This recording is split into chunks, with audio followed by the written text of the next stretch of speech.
السلام علیکم ناظرین، ڈاکٹر دانش ریئل فوکس کے ساتھ حاضر ہے۔ اسمبلی بن گئی، 2024 کا الیکشن ہو گیا۔ الیکشنز کے رزلٹس کے اوپر مختلف سیاسی جماعتیں، مختلف دانشور، مختلف انٹلیکچوئلز، مبصر، مختلف ادارے، بیرونی اور آپ کے اندرونی ادارے اپنے اپنے انہوں نے ریمارکس دی ہیں۔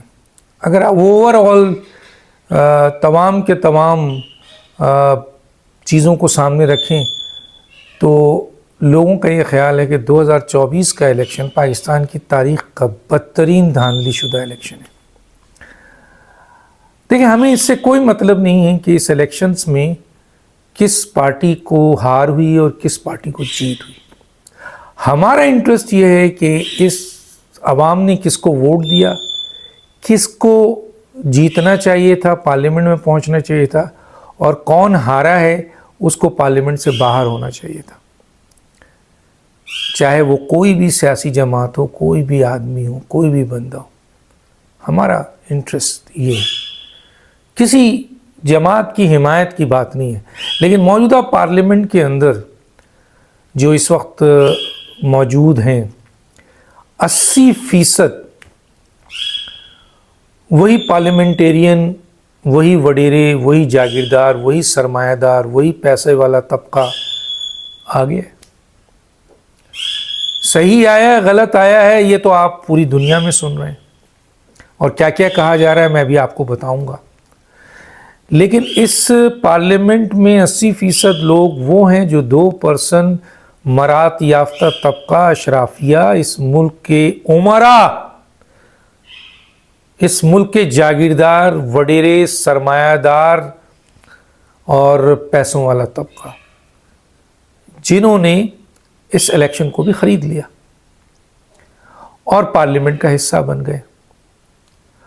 اور اب جس طرح ماضی میں پارلیمنٹ کے ذریعے، حکومت کے ذریعے انہوں نے پاکستان کو لوٹا ہے، اس قوم کو لوٹا ہے، اس غریب عوام، 98% غریب عوام کو لوٹا ہے، پھر لوٹیں گے، پھر لوٹیں گے، تیاری کر رہے ہیں وہ۔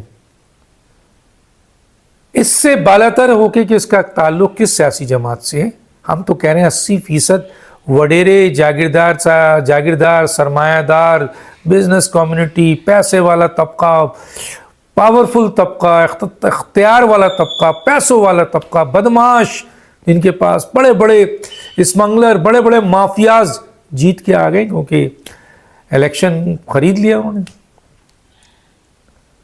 تو کیا ایک سوال چھوڑ کے جا رہا ہوں، کیا اس 80% جو جیتے ہوئے لوگ ہیں ان سے آپ امید رکھتے ہیں کہ یہ 98% غریب عوام کے لیے قانون سازی کریں گے، اور ان سے بننے والی حکومت کیا غریب عوام کے مسائل حل کرے گی؟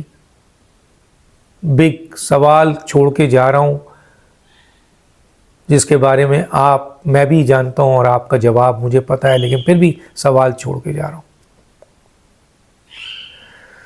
تو یہ 98% عوام غریب کا مستقبل کیا ہوگا، اور اس پاکستان کا مستقبل کیا ہوگا جو اس وقت بدترین معاشی بحران کا شکار ہے، اور سیاسی عدم استحکام روز بروز بڑھ رہا ہے کیونکہ اس الیکشن کو ماننے کو تیار نہیں ہے۔ پارلیمنٹ کی تقریریں دیکھ لیں، پارلیمنٹ میں جو باتیں ہو رہی ہیں دیکھ لیں، کس طرح بندر بانٹ ہوئی ہے، کس طرح عہدے بانٹے گئے ہیں، کس طریقے سے طاقت کا توازن اپنے ہاتھ میں کرنے کے لیے کوشش ہوئی ہے۔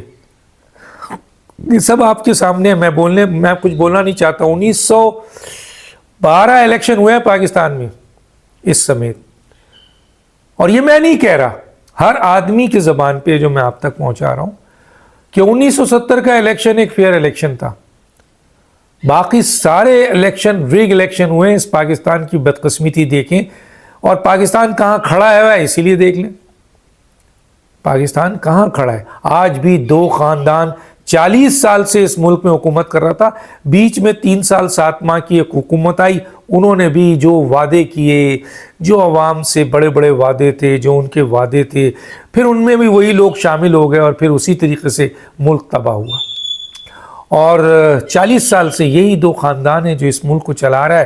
پاکستان کہاں کھڑا ہے اپنے پڑوسیوں میں؟ افغانستان لے لیں، ایران لے لیں، انڈیا لے لیں، چائنا لے لیں، بنگلہ دیش لے لیں، کہاں کھڑا ہے؟ 40 سال سے یہی دو اور پھر یہ دو خاندان مسلط ہو گیا، بانٹ لیا انہوں نے اپنے اپنے عہدے. برا لگے بھلا لگے، بات تو یہ 3 سال 7 ماہ میں لوگوں نے، اس قوم نے لا کر کسی کو کھڑا کیا. حالانکہ 2018 میں بھی دھاندلی ہوئی ان کو لانے میں، لیکن انہوں نے ڈیلیور نہیں کیا. وعدے ان کے بہت اچھے تھے، پوری قوم، پورے نوجوان طبقہ ان سے ان کے وعدوں پہ وہ تھا. تو 1970 کا الیکشن 12 الیکشن میں ایک فیئر تھا. باقی 1977 2018 جو ورسٹ ترین الیکشن تھا، اور 2024 نے تو تمام ریکارڈ توڑ دیے.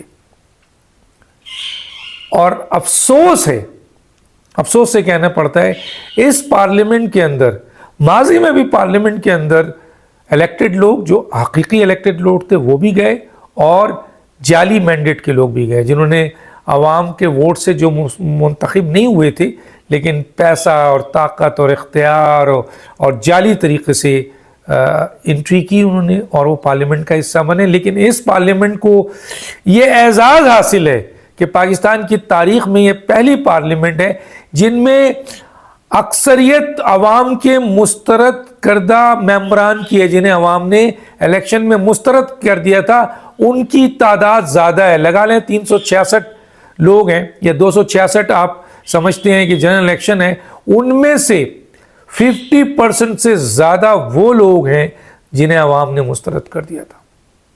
حالانکہ ماضی میں بھی مسترد ہوتے تھے، لیکن 50 seat, 40 seat, 30 seat, even 70 set.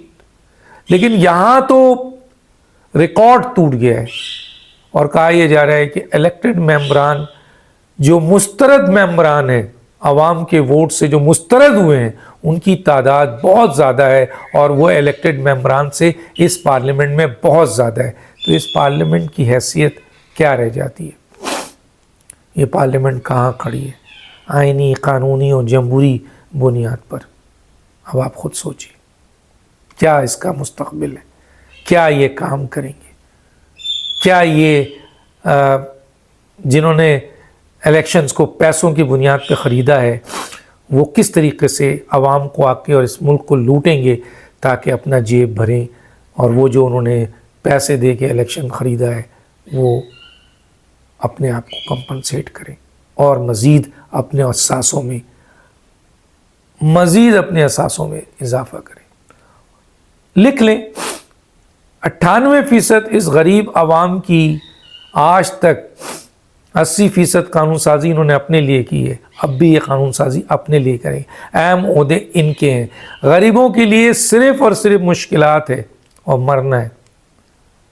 دیکھیے گا مہنگائی کیا ہوگی، بے روزگاری کیا ہوگی، اور ان کی سرکاری کی نوکری تنخواہ کیا ہوگی، عام آدمی کتنا قرض دار ہوگا، بجلی کا بل کیا ہوگا، گیس کا بل کیا ہوگا، آپ کے پیٹرول اور ڈیزل کہاں جائے گا، اور غریب آدمی جو 98% ہے، اور خاص طور پہ سفید پوش لوگ جو تقریباً مڈل کلاس ختم کر دیے ان لوگوں نے، ان کا کیا ہوگا. ایک طرف یہ ملک ڈیٹوریٹ کرے گا، لکھ لیجئے ابھی سے، اور ایک طرف ان کے اثاثے پھر بڑھنا شروع ہو جائیں گے. کہتے ہیں اس دفعہ عوام نے ووٹ دیا، لیکن عوام کے نمائندے پارلیمنٹ میں نہیں گئے. تو دانش کو یاد دیجیے. اللہ حافظ.